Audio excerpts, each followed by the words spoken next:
कुदरत अजूबों से भरी है, कुछ खूबसूरत तो कुछ जानलेवा। कुछ सबसे खतरनाक ताकतें बहुत ही छोटे रूप में आती हैं। प्लेग एक ऐसा शब्द जो इतिहास में डर और तबाही के साथ गूंजता है, ऐसी ही एक ताकत के कारण होता है। एक बैक्टीरिया जिसे यर्सिनिया पेस्टिस कहा जाता है। यह सूक्ष्म जीव, एक एकल कोशिका वाला प्राणी जो नंगी आंखों से दिखाई नहीं देता, ने मानव इतिहास के पाठ्यक्रम को गहराई से प्रभावित किया है। पूरे युगों में प्लेग ने महाद्वीपों को अपनी चपेट में ले लिया है, जिससे अनगिनत लोगों की जान गई है और समाज हमेशा के लिए बदल गए हैं। इसकी कहानी दुख, लचीलापन और मनुष्यों और प्राकृतिक दुनिया के बीच निरंतर संपर्क की कहानी है। प्लेग एक जूनोटिक बीमारी है, जिसका अर्थ है कि यह जानवरों से मनुष्यों में फैल सकती है। जबकि हम अक्सर प्लेग को मृत्यु और विनाश से जोड़ते हैं, यह याद रखना महत्वपूर्ण है कि यह मूल रूप से एक प्राकृतिक घटना है। यर्सिनिया पेस्टिस जंगली कृंतक आबादी के बीच फैलता है, जो उनके खून पर भोजन करने वाले पिस्सू द्वारा फैलता है। बदले में ये पिस्सू जानवरों के साम्राज्य और हमारे अपने बीच की खाई को पाटते हुए बैक्टीरिया को मनुष्यों तक पहुंचा सकते हैं। मानव इतिहास की कुछ ही घटनाओं ने इतना काला और अमिट निशान छोड़ा है जितना कि ब्लैक डेथ ने। 14वीं शताब्दी के मध्य में यर्सिनिया पेस्टिस के कारण आई इस विनाशकारी महामारी ने पूरे यूरोप में कहर बरपाया, जिससे अकल्पनीय मौत और विनाश हुआ। ऐसा अनुमान है कि ब्लैक डेथ ने यूरोप की 1/3 से आधी आबादी को मिटा दिया, जिससे समाज बदल गए और भय और आकर्षण की एक स्थायी विरासत छूट गई। यूरोप में ब्लैक डेथ का आगमन तेज और बेरहम था। यह पहली बार 1347 में दिखाई दिया, जो पूर्व से लौटने वाले व्यापारिक जहाजों द्वारा इटली के तटों पर लाया गया था। वहां से यह तेजी से फैल गया। व्यापार मार्गों और घनी आबादी वाले शहरों द्वारा सहायता प्राप्त हुई। बीमारी कोई सीमा नहीं जानती थी। अमीर और गरीब सभी को समान रूप से प्रभावित करती थी, अपने मार्ग में तबाही का निशान छोड़ती थी। कृंतकों से मनुष्यों तक प्लेग की यात्रा एक जटिल और आकर्षक यात्रा है। यह अंतर संबंध की कहानी है, जो प्राकृतिक दुनिया में प्रजातियों के बीच नाजुक संतुलन को उजागर करती है। इस संचरण चक्र के केंद्र में एक छोटा लेकिन शक्तिशाली प्राणी है, फ्लीज। पिस्सू, विशेष रूप से ओरिएंटल चूहा पिस्सू, यर्सिनिया पेस्टिस को फैलाने में महत्वपूर्ण भूमिका निभाते हैं। ये पिस्सू कृंतकों, विशेष रूप से चूहों पर पनपते हैं, जो अक्सर प्लेग बैक्टीरिया ले जाते हैं। जब एक संक्रमित पिस्सू एक कृंतक को खिलाता है, तो वह यर्सिनिया पेस्टिस को निगल जाता है। पिस्सू की आंत के अंदर बैक्टीरिया तेजी से बढ़ते हैं, अंततः उसके पाचन तंत्र को अवरुद्ध कर देते हैं। ठीक से खाने में असमर्थ पिस्सू हताश हो जाता है और बार बार काटता है। अक्सर कृंतक आबादी के करीब मनुष्यों को निशाना बनाता है। प्रत्येक काटने के साथ पिस्सू अपने मेजबान में संक्रमित रक्त को फिर से उगलता है, जिससे घातक बैक्टीरिया का संचार होता है। एक बार जब यर्सिनिया पेस्टिस मानव शरीर में प्रवेश कर जाता है, तो यह तेजी से गुणा करना शुरू कर देता है, जिससे प्रतिरक्षा प्रणाली अभिभूत हो जाती है। प्लेग खुद को विभिन्न रूपों में प्रस्तुत करता है, प्रत्येक अपने स्वयं के भयानक लक्षणों के समूह के साथ। सबसे आम रूप बुबोनिक प्लेग, दर्दनाक सूजी हुई लिम्फ नोड्स की विशेषता है, जिसे बुबोस कहा जाता है। ये बुब्बो, जो अक्सर कमर, बगल या गर्दन में पाए जाते हैं, मवाद से भरे होते हैं और अंडे के आकार तक बढ़ सकते हैं।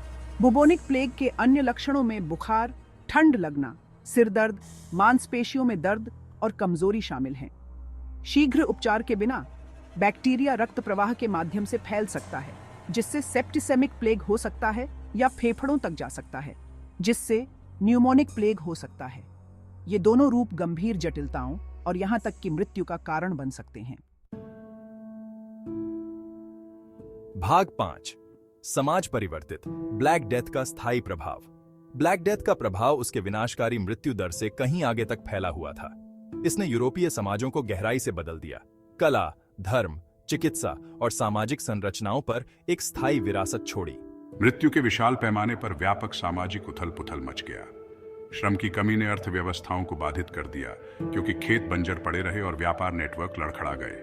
प्लेग ने धार्मिक विश्वासों को भी चुनौती दी, क्योंकि लोगों ने इस तरह के अपार दुख के पीछे के कारणों को समझने के लिए संघर्ष किया।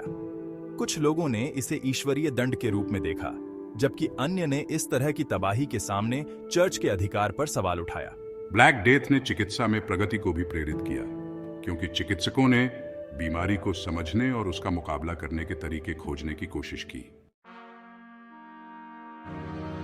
भाग 6 प्लेग की यात्रा पूर्व से पश्चिम तक। ब्लैक डेथ की उत्पत्ति का पता मध्य एशिया से लगाया जा सकता है, जहां यर्सिनिया पेस्टिस जंगली कृंतक आबादी के बीच फैला हुआ था। वहां से यह व्यापार मार्गों के साथ फैल गया, जो कारवां और जहाजों को संक्रमित करने वाले चूहों पर पिस्सू द्वारा ले जाया जाता था। सिल्क रोड पूर्व और पश्चिम को जोड़ने वाले व्यापार मार्गों का एक नेटवर्क प्लेग की पश्चिम की ओर यात्रा में महत्वपूर्ण भूमिका निभाई। जैसे जैसे माल और लोग इन मार्गों से गुजरते थे, वैसे वैसे संक्रमित कृंतक और उनके पिस्सू साथी भी चलते थे। यूरोप में प्लेग का आगमन मध्ययुगीन दुनिया की परस्पर इंटरकनेक्टेडनेस का प्रमाण था, जो मानव स्वास्थ्य पर व्यापार और यात्रा के दूरगामी प्रभाव को उजागर करता है। भाग 7 ब्लैक डेथ से परे प्लेग का पुनरुत्थान। जबकि ब्लैक डेथ सबसे विनाशकारी प्लेग महामारी थी, यह आखिरी नहीं थी।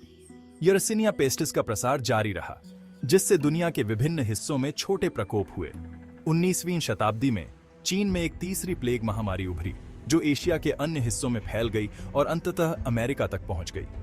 यह महामारी हालांकि ब्लैक डेथ से कम घातक थी, लेकिन वैश्विक स्वास्थ्य और व्यापार पर इसका महत्वपूर्ण प्रभाव पड़ा। इसने महत्वपूर्ण वैज्ञानिक खोजों का भी नेतृत्व किया, जिसमें प्लेग के प्रेरक एजेंट के रूप में यर्सिनिया पेस्टिस की पहचान शामिल है। भाग 8 एक आधुनिक समझ, प्लेग को बेनकाब करना। 19वीं शताब्दी के उत्तरार्ध में वैज्ञानिकों ने अभूतपूर्व खोजें की, जिन्होंने प्लेग के बारे में हमारी समझ में क्रांति ला दी। 1894 में हांगकांग में काम कर रहे एक स्विस चिकित्सक अलेक्जेंड्रे यर्सिन ने बीमारी के लिए जिम्मेदार जीवाणु की पहचान की, जिसे बाद में उनके सम्मान में यर्सिनिया पेस्टिस नाम दिया गया। इस खोज ने एंटीबायोटिक दवाओं सहित प्रभावी उपचारों के विकास का मार्ग प्रशस्त किया, जिसने प्लेग की मृत्यु दर को काफी कम कर दिया है। आज हमें प्लेग के संचरण चक्र, इसके कारण बनने वाले बैक्टीरिया और इसके प्रसार में योगदान करने वाले कारकों की बहुत गहरी समझ है। भाग 9 प्लेग आज एक सतत खतरा। जबकि प्लेग अब वह वैश्विक संकट नहीं रहा जो कभी था, यह दुनिया के कई हिस्सों में एक सार्वजनिक स्वास्थ्य चिंता का विषय बना हुआ है। यर्सिनिया पेस्टिस जंगली कृंतक आबादी के बीच घूमता रहता है और छिटपुट प्रकोप अभी भी होते हैं, खासकर अफ्रीका, एशिया और अमेरिका के कुछ हिस्सों में। गरीबी, अपर्याप्त स्वच्छता और स्वास्थ्य सेवा तक सीमित पहुंच जैसे कारक प्लेग संचरण के जोखिम को बढ़ा सकते हैं। जलवायु परिवर्तन, जो कृंतक आबादी और उनके आवासों को प्रभावित कर सकता है, प्लेग के प्रकोप के उद्भव में भी भूमिका निभा सकता है। भाग 10 एक प्राचीन दुश्मन का मुकाबला, नियंत्रण के उपाय। अपने लंबे और भयावह इतिहास के बावजूद प्लेग एक रोके जाने योग्य और इलाज योग्य बीमारी है। कृंतक नियंत्रण, शीघ्र निदान और एंटीबायोटिक दवाओं के साथ शीघ्र उपचार जैसे सार्वजनिक स्वास्थ्य उपाय प्रकोप को रोकने और नियंत्रित करने में महत्वपूर्ण है। शिक्षा और जागरूकता अभियान लोगों को प्लेग के जोखिमों को समझने और खुद को बचाने के लिए कदम उठाने में भी मदद कर सकते हैं।